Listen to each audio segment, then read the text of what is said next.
2, 3 start. Okay, ఇప్పుడే చూసి వచ్చాం మూవీ. చాలా అద్భుతంగా ఉంది నిజంగా. ఒక వరం అని చెప్పుకోవాలి కొరటాల శివ గారు ఎన్టీఆర్ ఫ్యాన్స్ కి ఇచ్చినటువంటి ఒక వరం అని చెప్పాలి.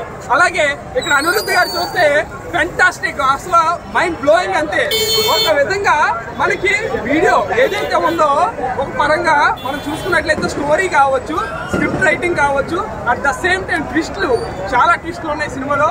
అలాగే మనం ఇక్కడ చూసుకున్నట్లయితే ఏదైతే ఉందో Anirudh music fantastic, mind blowing. అలాగే కొరటాల శివ చాలా ఫెంటాస్టిక్ గా అసలు ప్రతి ఒక్క క్యారెక్టర్ ని కూడా చాలా అద్భుతంగా చేశారు. అలాగే దేశవ్యాప్తంగా కలెక్షన్ వర్షం కురిపిస్తున్న గ్యారంటీగా అందరు డైరెక్టర్ మెచ్చినటువంటి సినిమా. నిజంగా చాలా ఫెంటాస్టిక్ మ్యూజిక్ కావచ్చు, డైరెక్షన్ కావచ్చు, అసలు కొత్త వేలాడింది. ప్రతి ఒక్కరు కూడా ఈ సినిమాని ఫుల్ ఎంజాయ్ చేస్తారు, ప్రతి ఒక్క మూమెంట్ కూడా ఎంజాయ్ చేస్తారు. చాలా అద్భుతంగా ఉంది. సో అందరూ ఫ్యామిలీతో చూడొచ్చు. చాలా సాంగ్స్ విషయంలో కావచ్చు, ప్రతిదీ కూడా ఎవ్రీథింగ్. ఫస్ట్ హాఫ్ అనుకున్న సెకండ్ హాఫ్ ఇంకా దాను సాలర్ కావచ్చు, కేజీఎఫ్ కావచ్చు, అన్ని మించేసింది. సముద్రం పై ఉన్నటువంటి cinema fantastic, mind blowing. Okay, ఇంకా no words to say. Thank you. కొత్త వేలాడేసింది.